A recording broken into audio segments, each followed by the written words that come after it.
All right, so today we're going to continue in our teaching on darkness and light. This is part 3. Okay, darkness and light. Let's begin by reminding ourselves of two of the areas that we're obviously covering, which is darkness and light, what we've gotten up to this point. For darkness, we understand that it's a natural state at the beginning of something, a place where something is birthed from, a place where something is hidden for later revealing. This can be, of course, a frightening place. A place devoid of actively useful light, and we talk about that in the teaching up to this point, the idea of being actively useful. A barrier to keep something in or out, and the greater the darkness, the greater the light to be revealed. Now for light, we talked a little bit about this, and we're going to keep expanding on that. We connected it to deliverance, to refuge, to safety, and to bringing life. Okay, light brings life. These are the things that we've brought up in the first two parts of this teaching. And we're going to continue here in the Psalms. And let's go to Psalm 82, Tehillim, Psalm 82. I'm going to just read a couple of verses there. Now, I did choose to go somewhat chronologically. In other words, we're going to try to work our way all the way through to through the Psalms, through the prophets, etc., all the way through to the New Testament, as we've done. And I want to make clear that that doesn't mean that necessarily all of the elements that could have been grouped together will be grouped together. But we're going to see how, as we go through it this way, how things are repeated, how elements are repeated, so that depending on what you were reading, you would hear the same theme or the same idea over and over again. This is part of the way Yahweh does it. See, it's one thing if I just piece it all together, group it all together, and you hear it all together, as opposed to realizing, wow, he said this in the Chumash, in Genesis or Deuteronomy or something, and then, oh wow, he said it again in Proverbs or in the Psalms, or he said it again in Isaiah or Jeremiah. And you see how it just keeps going through to remind us of the ideas, the elements, the importance of these concepts. Psalm 82, and in verse 3. Give right ruling to the poor and fatherless, do right to the afflicted and the needy, rescue the poor and the needy, deliver them from the hand of the wrong. They do not know, nor do they understand. They walk about in darkness. All the foundations of the earth are shaken. So he's saying here that Elohim, actually go into verse 1, Elohim stands in the congregation of Eli, judges in the midst of the Elohim. And so he's talking to the people how we have judged perversely. We have shown partiality in verse 2, but he's telling us, no, give right ruling to the poor, etc., rescue the poor and the needy, deliver them from the hand of the wrong, because they do not know, they do not understand, they walk about in darkness. And again, darkness doesn't mean that they're walking about in evil necessarily, or something awful and horrible and worldly. It just means there's a certain level of light missing. There's areas of their life that are in darkness. And so they have not had the light revealed. There's parts of the life that are devoid of actively useful light. By the way, all of you have that problem. You all have areas of darkness. You all have areas that are lacking actively useful light. And so he's simply saying here, some things are more obvious. Those that are afflicted and needy, they're obviously walking about in a certain level of darkness. They have certain things, and a lot of it may not be their fault. They could have been born with something that handicapped them, etc. And yet they're there a lot of times, as he says, not just because of whatever they need to learn, but for us to have them to serve and to care for and to rescue. Okay? Let's go to Psalm 107.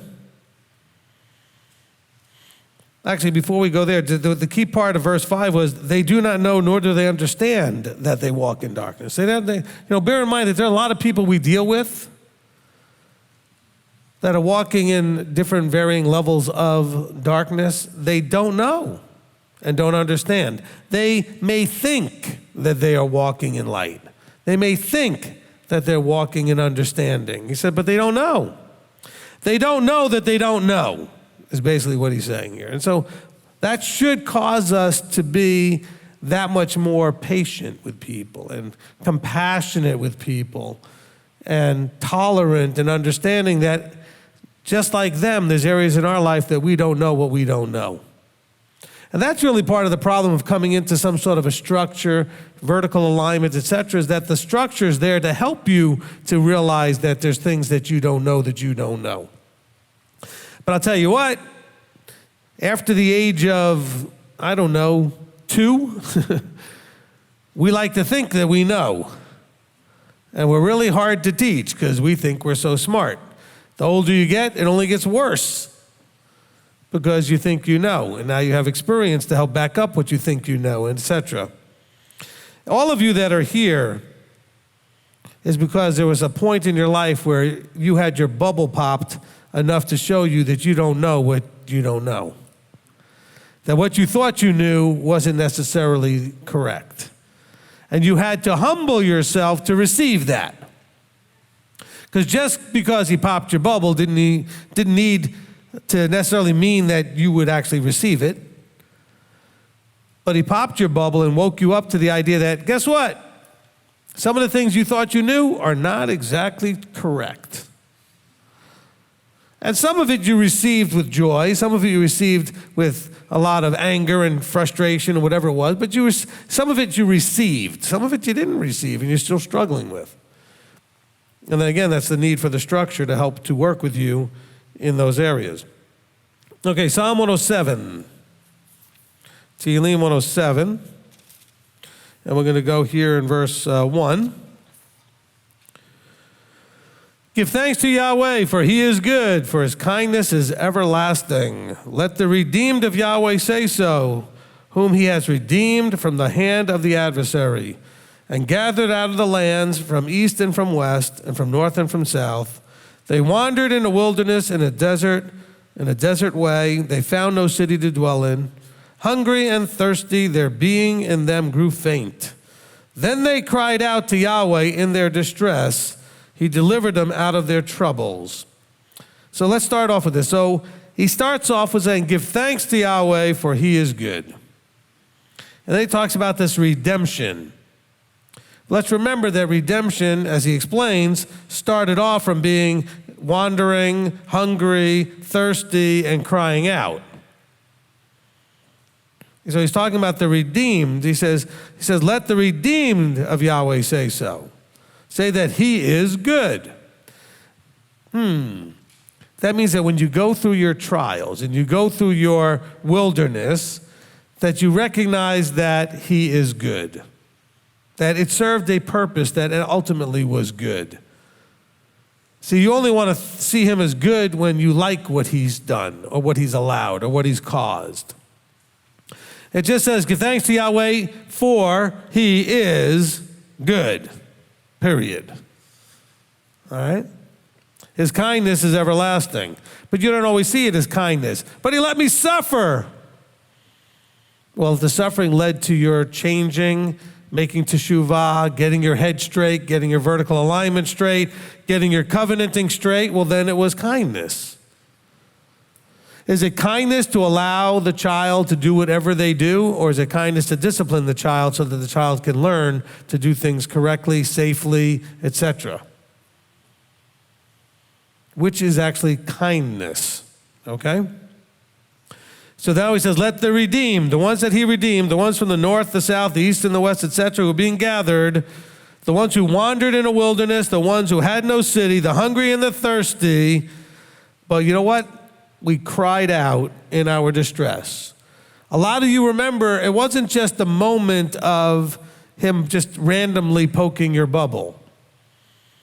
I know in listening to at least one person's story specifically, that they just pretty much gotten to the end of their rope and said, I've had enough. Either show me what I need to show me or leave me alone. Some of you may have been at that same spot with your creator, like either show me what I need to know or just release me from all of that nonsense. Because that's what it looked like to you. It looked like nonsense. It looked like I don't get it. I'm frustrated. I can't understand it. It seems like, the wicked prosper and all this other stuff, and whatever I'm doing isn't making a difference.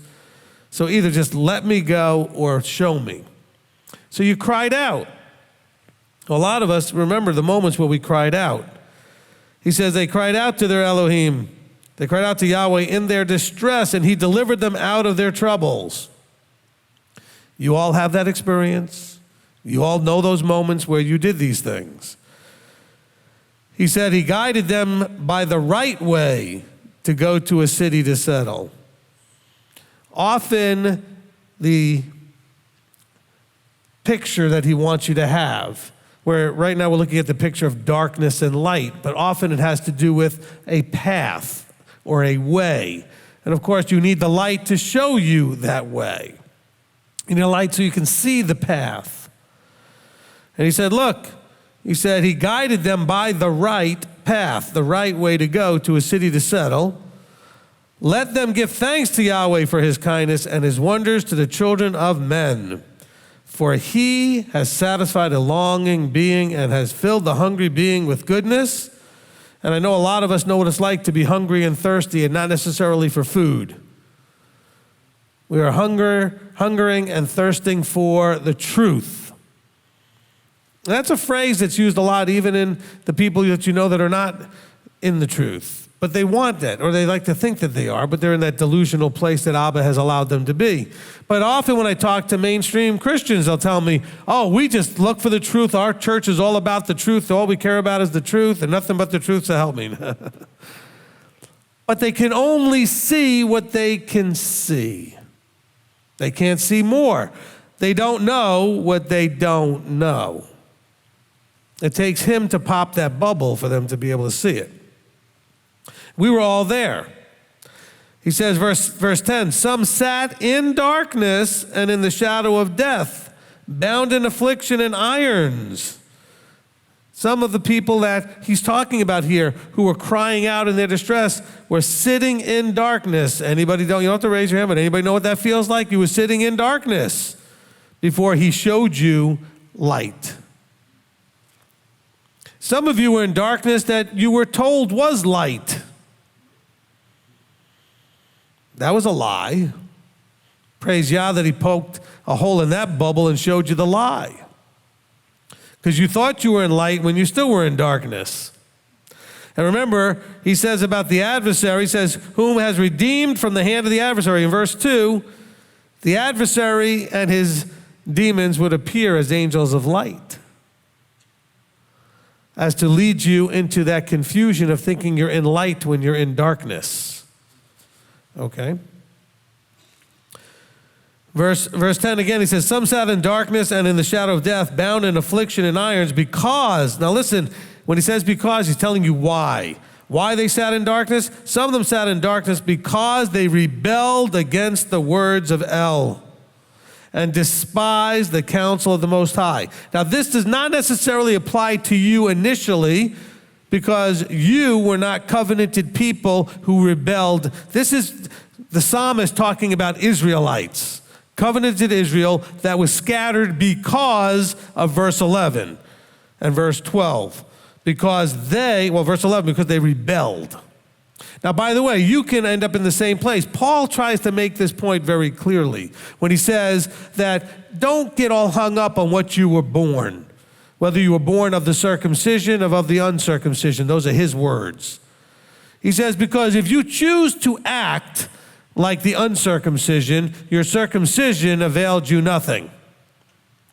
So he's saying is now that he has called you, you still can end up in darkness if you rebel against the words of El and despise the counsel of the Most High. And again, I know you hate when I find excuses to go here, but generally speaking, do you get the counsel of the Most High directly from his mouth? No. You do have it in written form, yes, but it comes through anointed, appointed, and structure in the way that he's always done it. You know, the kings got the words from the prophets. The prophets got it directly. But it was only certain individuals that got it directly, and the rest were given it by the individuals. Moses got it directly, and then Moses shared it with the people. That's why the people would line up. I can imagine the length of those lines lining up to hear Moses give them counsel. Okay? This goes back to Deuteronomy 17, where it talks about when you have a matter that's too hard for you to understand and you go seek counsel, how you're going to rebel against that counsel. So they rebelled against the words of El, despised the counsel of the Most High, and he humbled their heart by toil. They stumbled and there was none to help. So understand that the tool that he uses, remember, because the problem here is, well, let's pause and go back. He humbled them because there was a haughtiness problem, an arrogance problem, a self-sovereignty problem. So the cure was humbling. And the tool to do the humbling was to make them toil. Make life difficult. Make life challenging so that you would recognize that your way isn't working very well. That you might actually decide, I'm going to look up and I'm going to recognize that I need some help. I don't know everything. I don't have all the answers. I need to go seek counsel from the Most High. So he humbled their hearts by toil. Remember, their heart was the problem. I want, I don't like, I want, I don't like, I want, I don't like. All those preferences that you have. I don't want to do that. I'd rather do this. I don't like to do that. Why do I have to do this? I don't like that. I like doing this. Why can't I do it? So he humbled them with toil. Their hearts were humbled by toil. They stumbled and there was no one to help, and they cried out to Yahweh in their distress, and he saved them out of their troubles. He brought them out of darkness and the shadow of death, and he broke their chains in pieces. Let them give thanks to Yahweh for his kindness and his wonders to the children of men. What were the chains that he broke? It was your haughty, arrogant, self-sovereign will had to be broken. You had to have the chains that had you locked onto. I have to decide what I want. If I don't like it, I'm not doing it, and blah, blah, blah. And if I like it, nobody's telling me not to do it, and etc. He said he brought them out of darkness and the shadow of death, and he broke their chains in pieces. This had you shackled to sin. It had you shackled to going the wrong way. But he had to first really, beyond, he had to convince you that your way doesn't work. See, some of you still struggle because you still aren't convinced that your way doesn't work. You're still not convinced that you're getting your preferences involved. You're not convinced that that's going to cause darkness and a problem. And so he continues to let you stumble until you finally figure that out.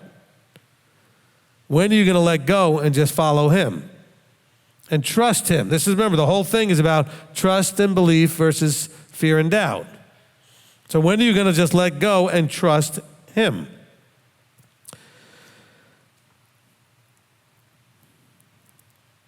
Okay, so in my notes I wrote that in verses 10 and 11, it talks about how some sat in darkness because of the self-sovereign rebellion and despising the counsel. And of course then we hear that Yah hears the cry. So he wants you to be upset, frustrated, angered, whatever, panicking, feared.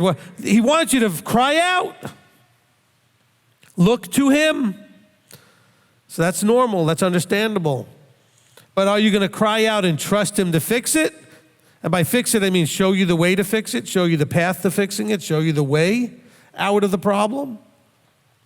It doesn't say that, there's no situation that comes upon man without Yah just taking it away from you. It says he provides a way of escape. In other words, he will show you the path out. But you have to walk that path. He'll show you where the light is, and you walk towards that light. He's not going to just take it away. See, the verse says, no trial, no situation has come upon you that he doesn't allow to happen without providing a way of escape.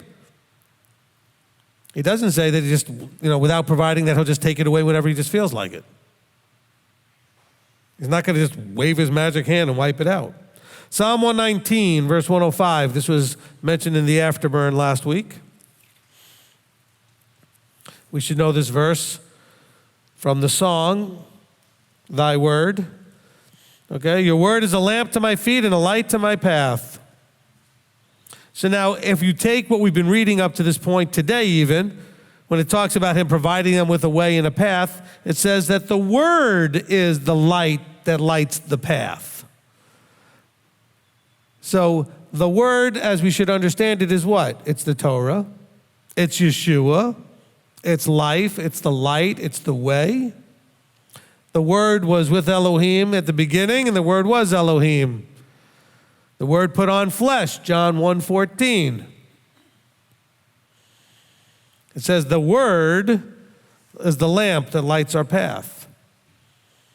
Now bear in mind, of course, the lighting of the path by a lamp, especially in the days that this was written, would have been an oil lamp or some sort of candle lamp, something that would not have given off a whole lot of light. So maybe 20, 30, 50 feet, whatever, but enough to see a ditch maybe in front of you, or a large boulder you would have banged into, or a tree or some other thing, or some danger. So you can see far enough, and as you walk, the light keeps extending forward the same distance, and you keep walking, and it shows you which way to go. Psalm 119, verse 130. Stay in 119 here and go to verse 130. The opening up of your words gives light, giving understanding to the simple. The opening up. So the Hebrew word there has a lot more to do with like the idea of unfolding, like a doorway, an entrance. So the opening up of the word, it's a doorway, it's an entrance, it's the unfolding of the words before you so you can understand them. This brings light. It gives light. It gives understanding to the simple. Now, this may have been too subtle because of the way it was worded here, but the assumption is that you be simple. Because it doesn't say it just gives understanding to people. It doesn't say it gives understanding just to men or women or human beings or whatever. It says it gives understanding to the simple. So you need to stop overthinking it, stop thinking you're so smart, allow him to unfold it, which he would normally do through teachers, through anointed, appointed, etc., but allow it to be opened up to you, because it's going to give you the light you need, but you have to be simple enough. But oh no, I'm smarter, I'm going to do all my own whatever, and I'm going to come to my own studies and my own conclusions. I'm not saying you shouldn't study, don't get me wrong, but be careful of getting to the point where now you think you're smarter than those that are anointed and appointed. And it's not because the anointed and appointed are so smart. They're just anointed and appointed. But you see in the scriptures lots of places where people thought they were smarter than that. You see Saul get in a whole lot of trouble when he didn't wait for Samuel. But you were taking so long. Samuel's like, so what? But we needed to go. No, you didn't. Not until I got here, you didn't. Who authorized you to do this? See, of course, that showed you who was higher up, Samuel or the king. Okay? And so we need to learn to be simple. Can you receive the opening up of the word, which is going to give you the light? By the way, that also affects you in your own personal studies. You know, I remember a person said to me years ago, well, I've read this book, 47 times, blah, blah, blah. Showed me in the back where they actually had the little hash marks, every time they read it, put a little mark. But my impression was that the person read it pretty much the same all 47 times.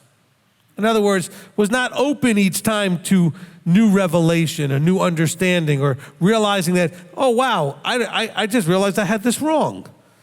That's really not what it's talking about. See, we can easily read things and hear the voice of our parents or the pastor or the teacher, whoever it was from our childhood that taught us certain ways.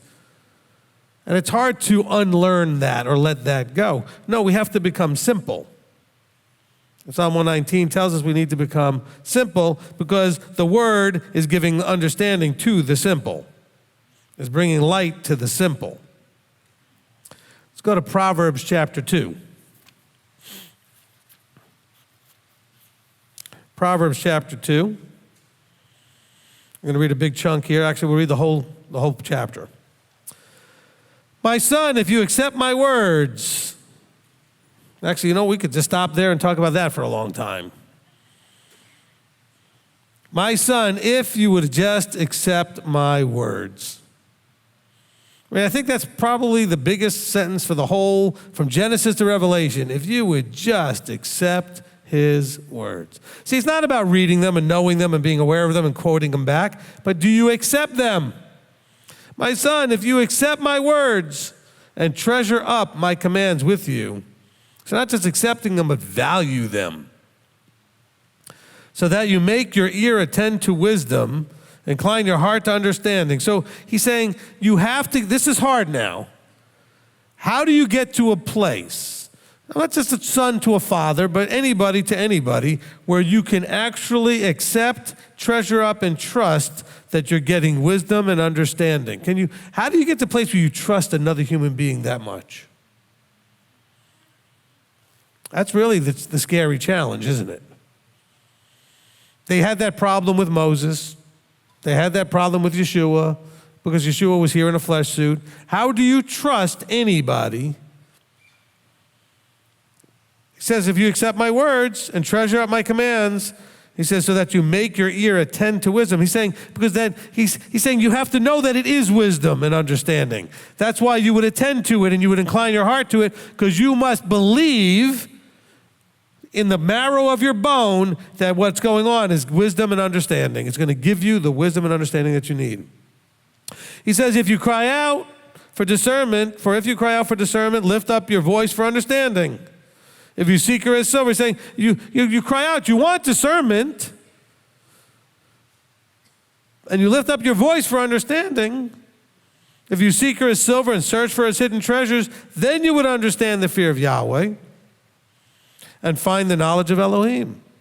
But you have to seek after and lift up your voice and cry out and seek for discernment. Now, by the way, this is hard.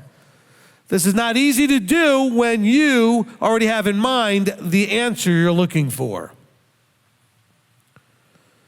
See, a lot of you are like, well, I seek after discernment and I seek after understanding. That may or may not be true, because a lot of you will go on YouTube and go other places and search through a million teachings, but you're not just looking for an answer that's the answer. You're looking for an answer that resonates with your predisposed, maybe not even clearly understood in your conscious mind, but you're looking for that thing that you go, yes, I like that answer, as opposed to, yes, that is the answer.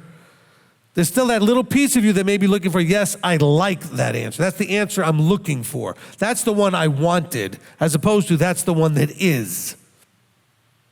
That's hard, because the one will look to you like the other. It's a subtlety in your own head. Remember, I told you got a couple of voices up there, all trying to convince you they're him. Your own voice wants you to think that you're him, that it's his voice you're listening to when it's your voice, because you want what you want. And so we have to be careful with that. He says very clearly, he says, look, if you seek her silver and search for her as hidden treasures, then you would understand the fear of Yahweh and find the knowledge of Elohim. But you have to be open. This is basically going back to the simple from Psalm 119, that you have to be simple. He says, for Yahweh gives wisdom, out of his mouth comes knowledge and understanding.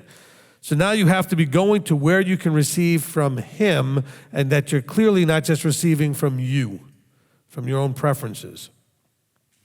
Yahweh gives wisdom, out of his mouth comes knowledge and understanding, and he treasures up stability for the straight, a shield to those walking blamelessly. I like that word in there. He treasures up stability for the straight. How many of you have had family members accuse you in your journey to this point of being unstable? Because you've been to 4 or 5 different flavors till you got here. I know family members that had that problem, confused their children. Now their children don't know what they're doing because their parents never knew what they were doing. They never got stable. They never found and committed to anything, because they were always looking for what they liked, what they wanted, what their filters were. Instead of looking for the pillar in the cloud or the pillar of fire and finding the anointing and the appointing and going there and saying, I found you, I'm ready, teach me. That's the difference. Because when you do that, then you can get to be straight, and if you get to be straight, you get to be stable. He treasures up stability for the straight. The alignment vertically is straight. It's not zigzagged, okay? There's stability in the straight alignment. He treasures up stability.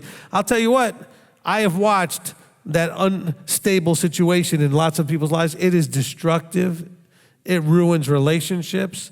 It ruins the path, the walk that the family's on, and it leads to children just walking off in all kinds of directions because the parents never got it straight. They never got into an alignment.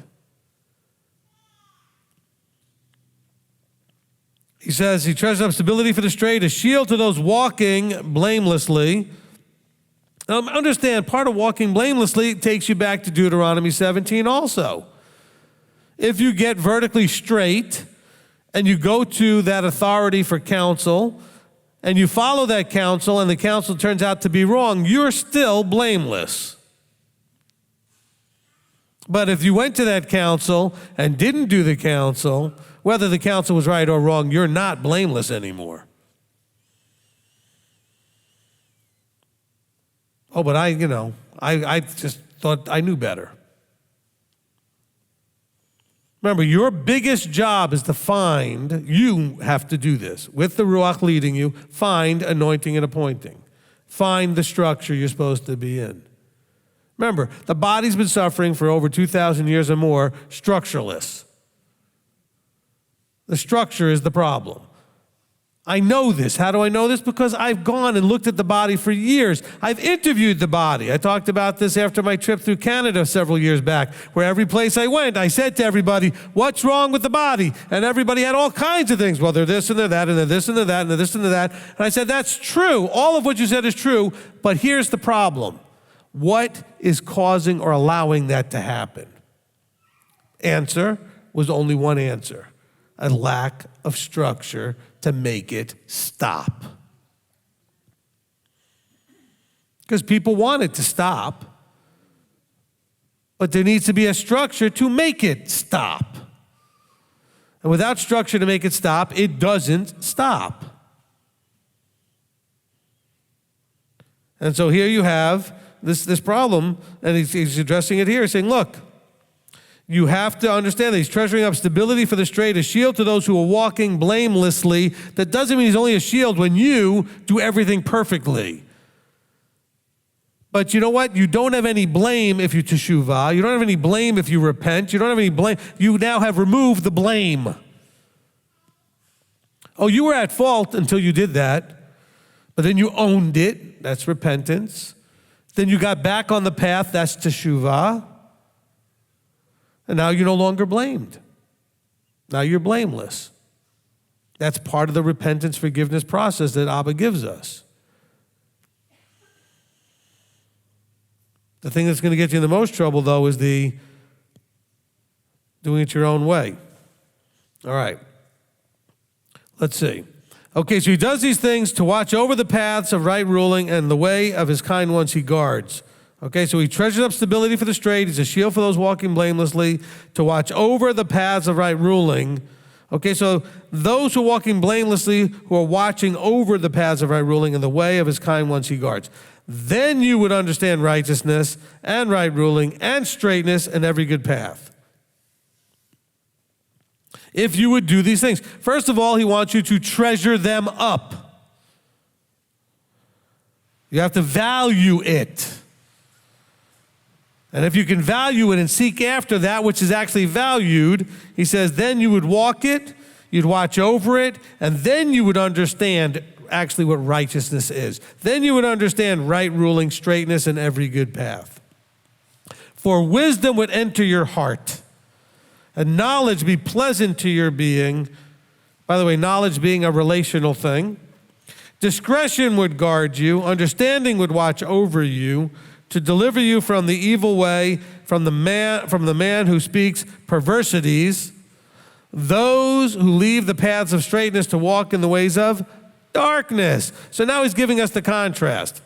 He said, look, if you would accept my words and treasure up my commands, if you would lend your ear to these things and focus and seek after and have discernment by crying out for these things from Abba and truly desire them, unfiltered, then wisdom would enter your heart. Discretion would guard you from what? From the man who's going to speak perversities, those who leave the paths of straightness, who walk in the ways of darkness, who rejoice to do evil, which is taking what Yahweh said and bending and twisting it. They delight in the perversities of evil, whose paths are crooked, and they are perverted in their ways. Now, bear in mind, this doesn't mean that you're going to go from, walking out Torah in whatever way you've been trying to do it, to all of a sudden hanging out in the bars and the strip clubs and drinking and gambling and just sex and debauchery. It means that you're going to take his truths and twist them. You're going to think you're on the right path and be slightly off. You're going to think, this is not just talking about, hey, if you don't guard up these things, you're just going to go into the worldliest of worldly behaviors. That's not what he's talking about here.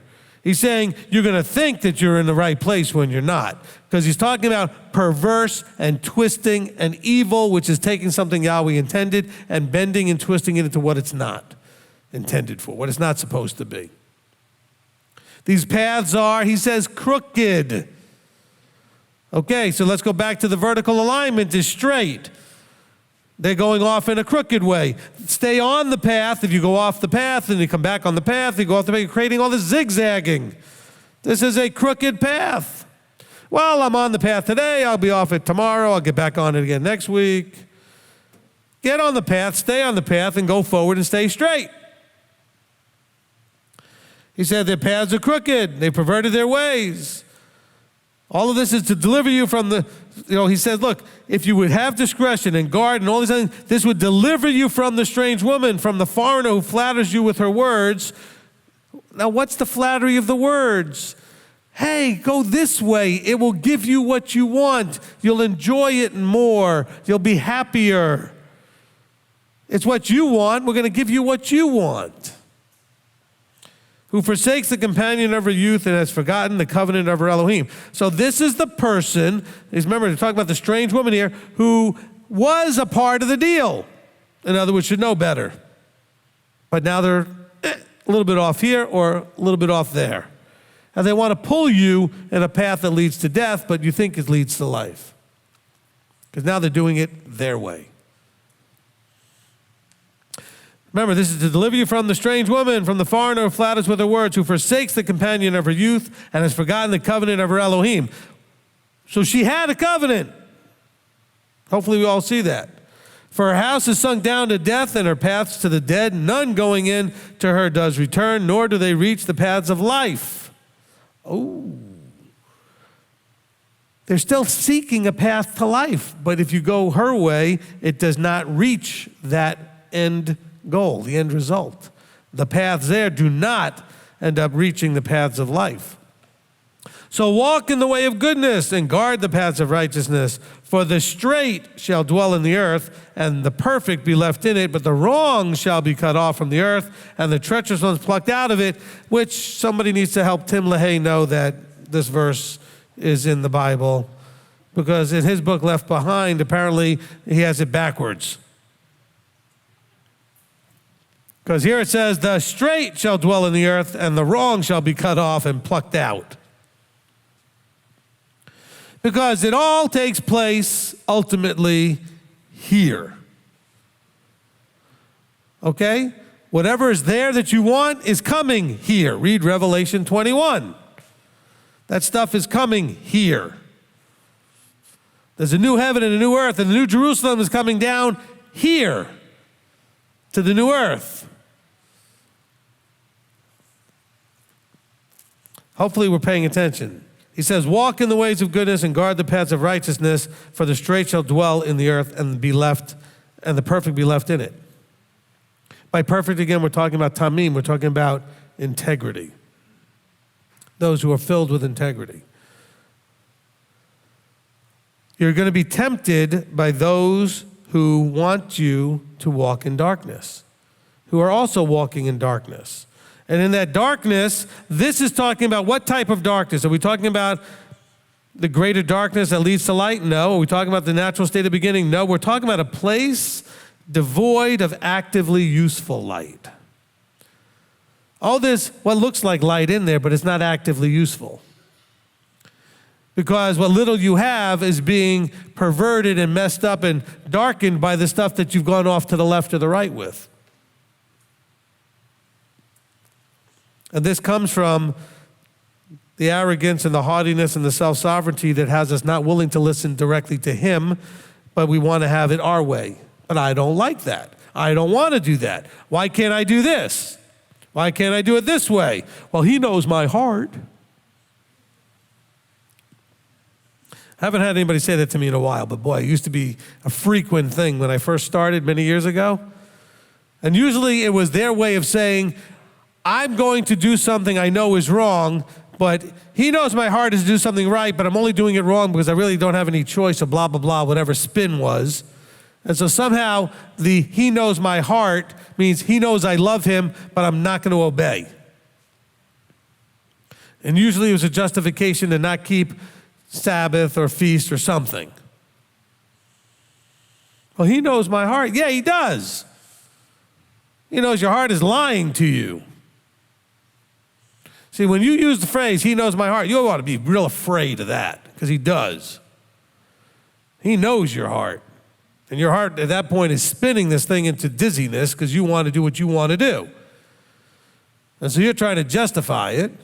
You're rational lying to yourself, and then you want to rational lie to the people around you, so that because you will always feel better if the people around you agree with your rational lie, because you want to have support in what you're doing wrong. Well, I mean, after all, I spoke to so-and-so, and they thought it was okay for me to do it, so it must be okay. Listen, unless you did Deuteronomy 17, and the Deuteronomy 17 person told you it was okay, it isn't okay. Hopefully that's clear. If you didn't go to the person with authority to say something's okay, it's not okay. You can't just decide something's okay because you want to decide it is okay. It's like the person who used to come here, stop on the way, the person that would wake up in the morning on Shabbat, realized they didn't have any milk, and then said, well, I had to go to the store and get milk because I guess that was like my ox in a ditch.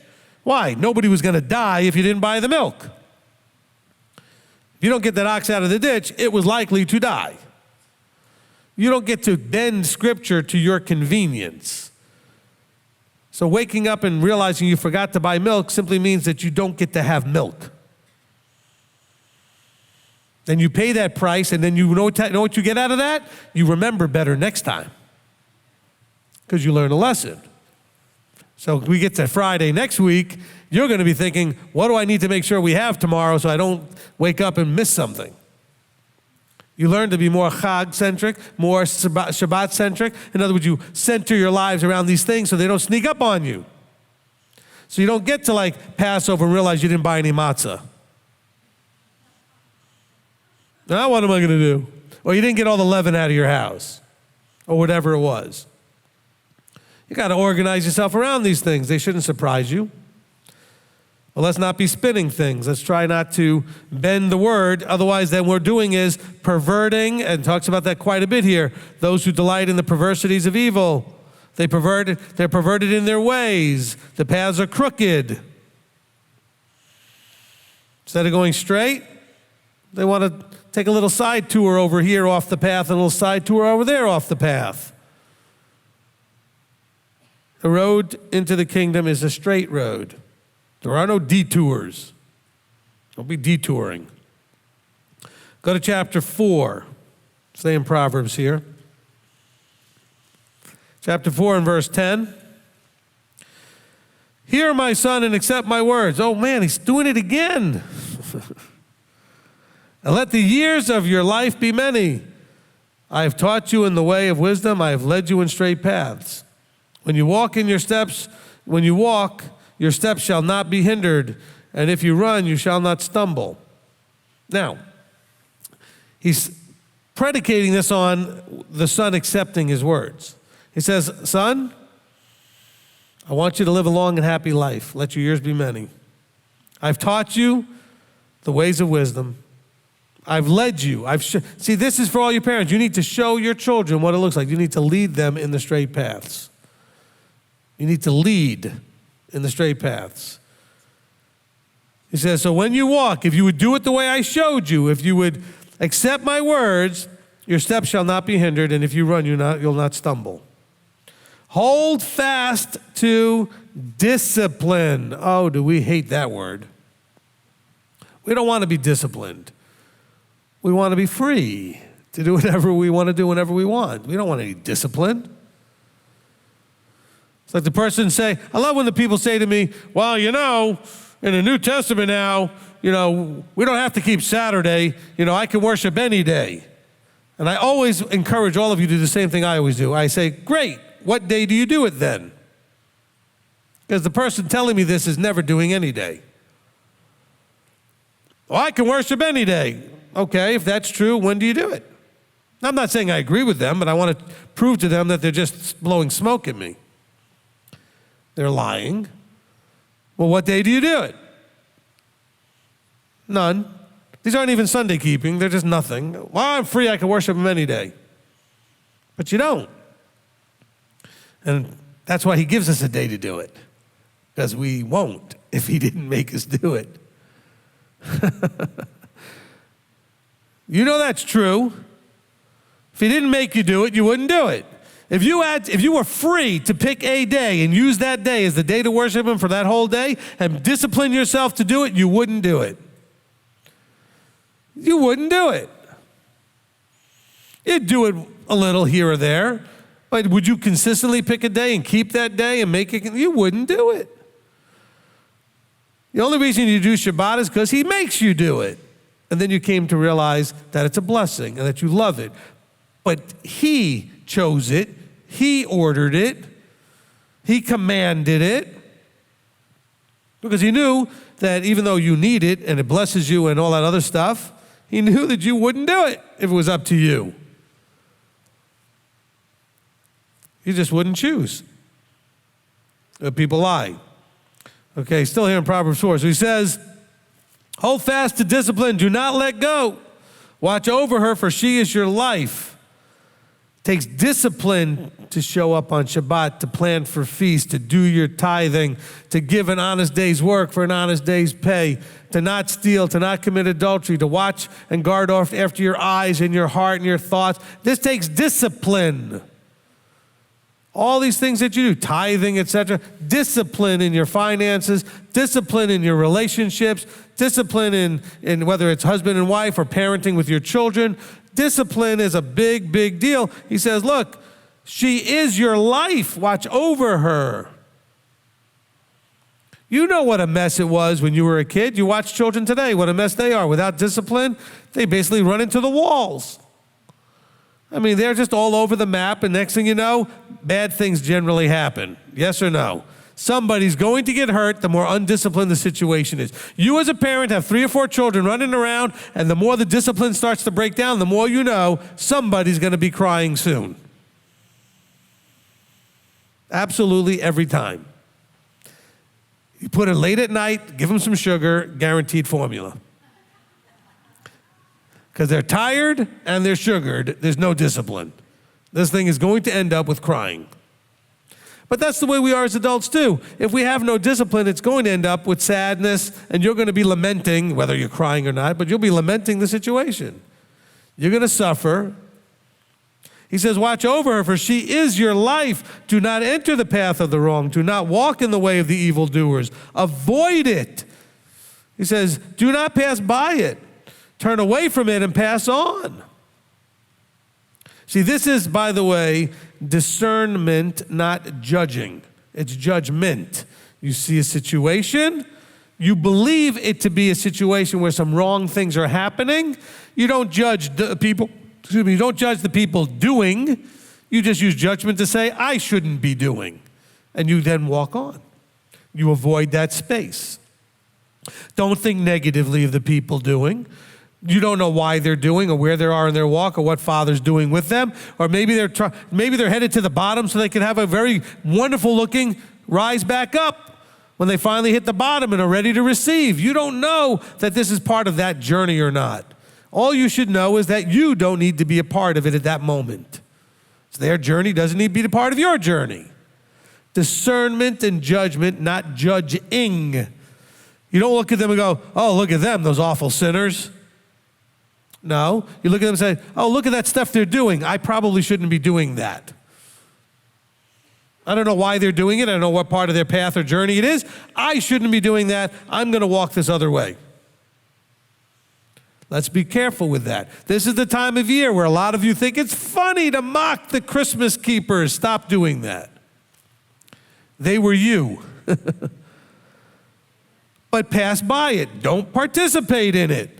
Don't participate in Christmas. Don't participate in all the elements of it. But you don't have to participate in the mocking of it either. How many of you have ever seen somebody mocked for Christmas keeping and then the person miraculously decided, oh, wow, I shouldn't be doing this. I'm going to start keeping the holy days now. Does that ever happen? Never. Okay? All you did was lose friends out of it. Create enemies. If they're doing something that you know you shouldn't be doing, then just don't involve yourself in what they're doing. Allow that they have their path and their journey, and it's their path and their journey. You just don't do it yourself.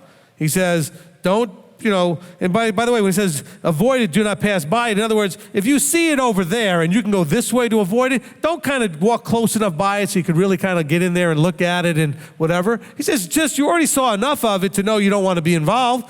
Go in a different direction. You don't need to get all the way up in the face of it,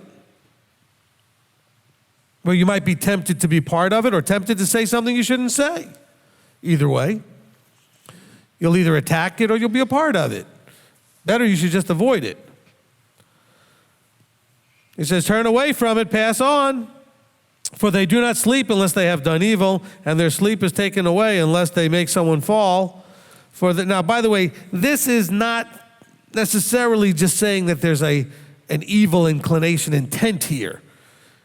They would like you to be participating in what they're doing. Everybody's happiest and most comfortable when everybody else is participating with them. So if you go near enough to it, they will not be happy unless they try to get you dragged into it. Not because they're trying to do evil to you or hurt you. They're just going to have more fun with more the merrier. Hey, come and join us over here. So don't judge them for that either. They want you to do what they're doing, just like you want them to do what you're doing. We're always going to be happiest when we're not doing it by ourselves. We want people to be doing it with us, whether it's Torah observance or the other stuff. Because when you were doing the other stuff, you wanted everybody to be joining in with you with that. So resist the urge to put the very clever little memes all over Facebook that you think are so funny, but you're mocking other people's belief systems. This is not appropriate behavior. I mean, we need to knock it off. You were them. I know there's probably one or two exceptions of people that never did that stuff in the room, maybe were watching, but for the majority of you, you were them. And you would not have appreciated people mocking you either.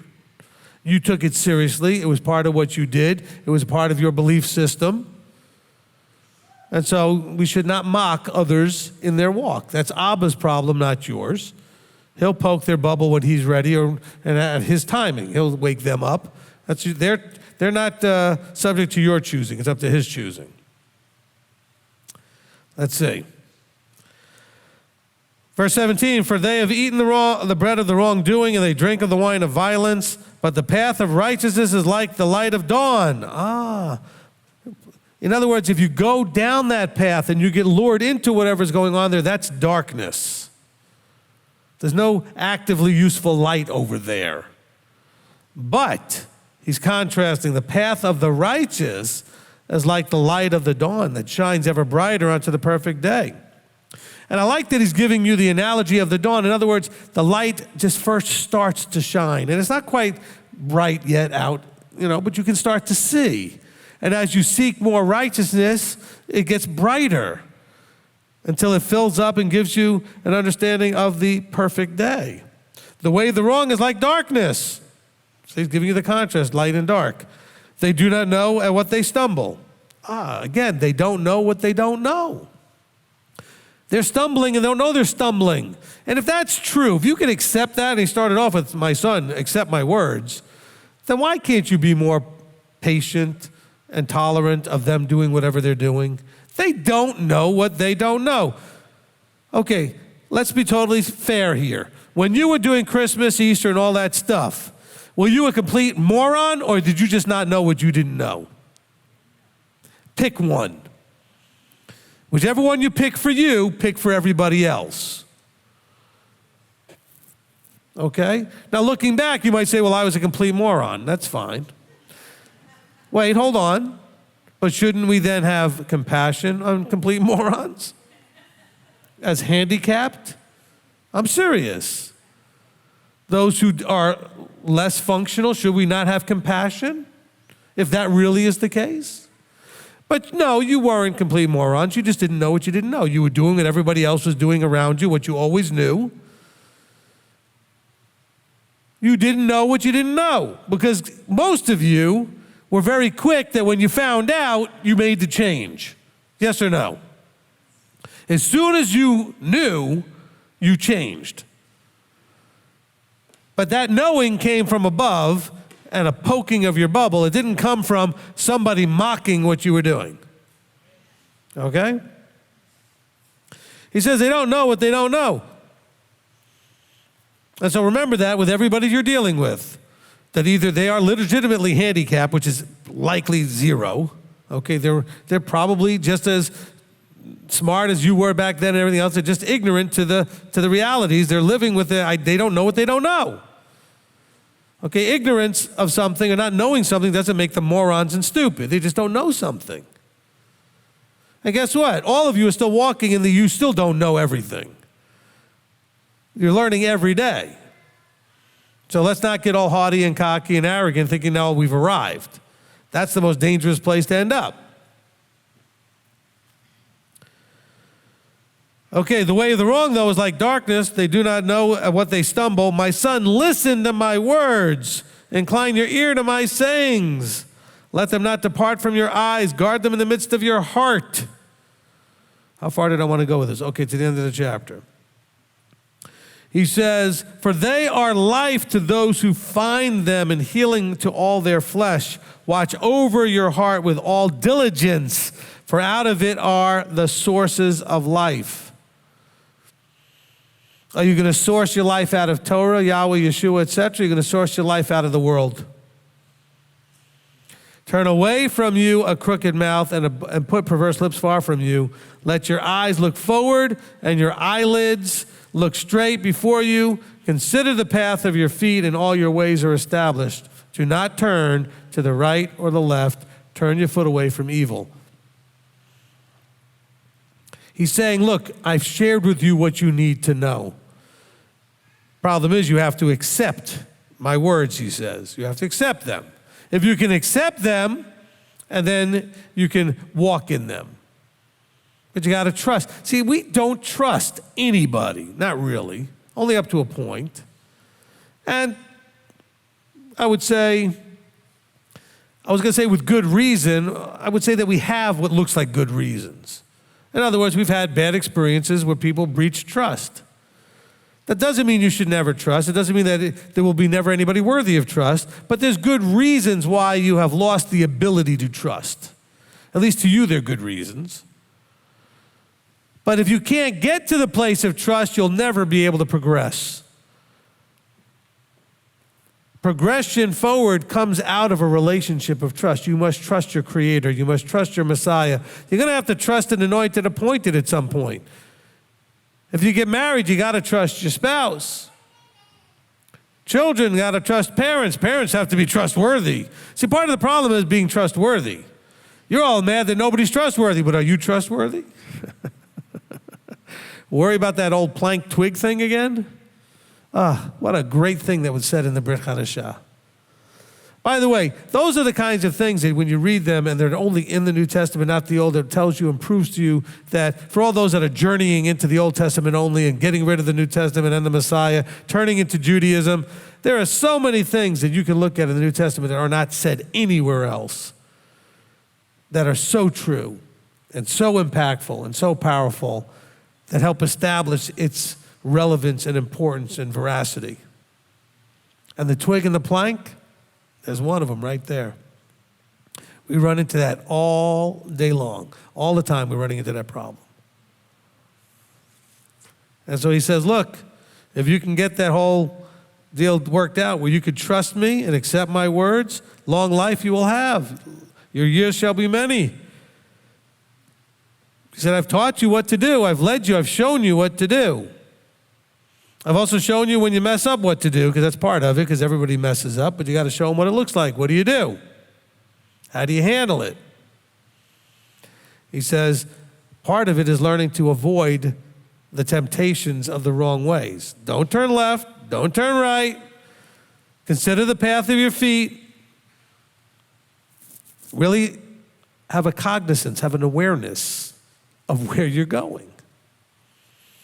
A lot of you are just walking and then you act surprised and shocked when you end up where you end up. Well, but that's where you were walking towards.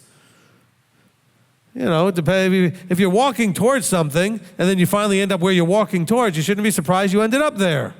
Well, how did I get here? Well, I don't know. You've been walking in this direction for a while. That's how you got here. Look, we have a teaching called Making Decisions, the Reason You Exist. You need to understand that where you are right this moment is the result of all the decisions you made before this moment. Maybe not so much the more recent ones, because there's thankfully a lag time between a decision and a result so that you can make adjustments quickly when you realize you've done something foolish. But generally speaking, you are exactly where you intended to be, or you would have made different decisions. You just never thought through that that's where the decisions would take you. So when you look at your bank account and realize it's got more month at the end of the money going on and you've got problems, well, but that's because of the decisions you made to be in the career that you made to be spending the money the way you do until up to this moment. It didn't just sneak up on you. All your relationships, all your decisions, all of the situations you find yourself in pretty much are a result of a path of decisions that have led you. Remember, we talk about the thought. And if that thought gets emotion attached to it, over time it then manifests as an action. And then the actions, if they're repeated over and over again, they become habits that lead to a destination, a destiny. You are exactly where your choices have put you. Oh no, my parents. Oh no, Stop blaming everybody else. If you're a kid, okay, maybe you can blame your parents. But if you've been an adult living on your own for a few years, you are responsible. Like I've been trying to say for a couple of months now, you are primarily responsible for all aspects of your life. Own it. And then if you can own it, you can fix it, and then you can move on, as we've said. Recognize how much of your life is still in darkness and how much of it is still just the dawning of the light and that you haven't arrived into the full brightness of the day. Sometimes it's hard to understand where you are in the mix of all this. Find somebody to ask. Get some counsel. See, our problem is that we don't want to talk to counsel because we don't want to have to do something if they tell us we got to do it, or we don't want to stop doing if they tell us to stop doing. It's like the foolish, look, you want to talk about moronic? Like the person who has, a cavity but doesn't want to go to the dentist only to find out they have a cavity.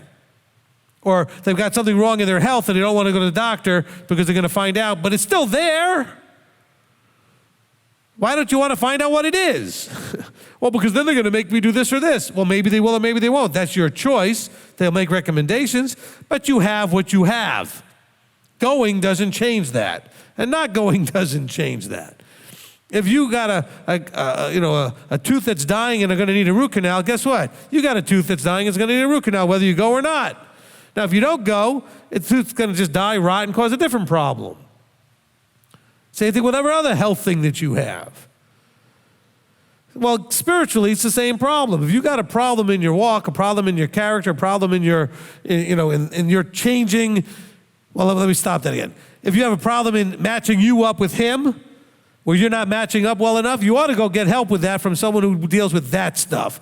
You don't go to the dentist to deal with that or the doctor. You go to the anointed, appointed to say, I'm having some struggles here, and I need someone who knows how to handle that. But you have to go willing and ready to listen. My son, accept my words. Are you ready to listen? Are you ready to go seek out counsel? Because if you don't, it's not going to change the fact that you have the problem. You'll still have the problem. I mean, not dealing with it doesn't change the fact that there's a problem. Okay, not dealing with it doesn't change the fact that you need to deal with that problem, because it's going to cause you to end up someplace you really didn't want to end up. But I don't want to go talk because I don't like the way he's going to talk to me. What does that have to do with anything? I've talked to a few doctors, didn't have a whole lot of warm fuzzies. Still got what I needed to know. What was wrong with me or what wasn't wrong with me. What the results of a test were, whatever. The same thing with the dentist. Some of them were more, harsh and to the point. Some of them were very warm and fuzzy. Didn't matter. Just tell me, is my tooth okay or not? And what do I need to do with it? I don't care if your bedside manner sucks, to be blunt. Okay? We're looking for the result here. If you got something in your life that's preventing you, hindering you from growing and changing and growing into the image of Yeshua, then you ought to go to somebody who can help you fix that. All right, let's go to the Father, because he's the one who really can help us fix everything. Father, we come before you, and we're just really trying to understand in our own lives where there's still darkness and where there is light, so that we can embrace and seek and go in the direction of the light, so the light can shine ever brighter onto the perfect day. And that, Father, that if where there's darkness, we can rid ourselves of it. If there's darkness in our path, we can avoid it and pass by it and not turn away towards it, but we'll turn away from it. And that, Father, that we would be looking to be straight in our vertical alignment, straight in our understanding of structure, and that, Father, that you would guide us to those that you have placed in the position to be that service. As Paul describes it, the fivefold are there for the serving, for the edification, for the lifting up and the guidance of those that are coming into the completeness and fullness of Yeshua. So, Father, we just want to thank you and ask that you would help us to accept your words and seek out those that speak your words, so that, Father, that we can embrace discipline and we can bring discipline into our lives, so that we can have a straightness to our path that leads directly to you in the kingdom. So, Father, we thank you, we praise you, we give you all glory and honor in the name above all names, Yeshua our Messiah. Amen. Amen. Amen.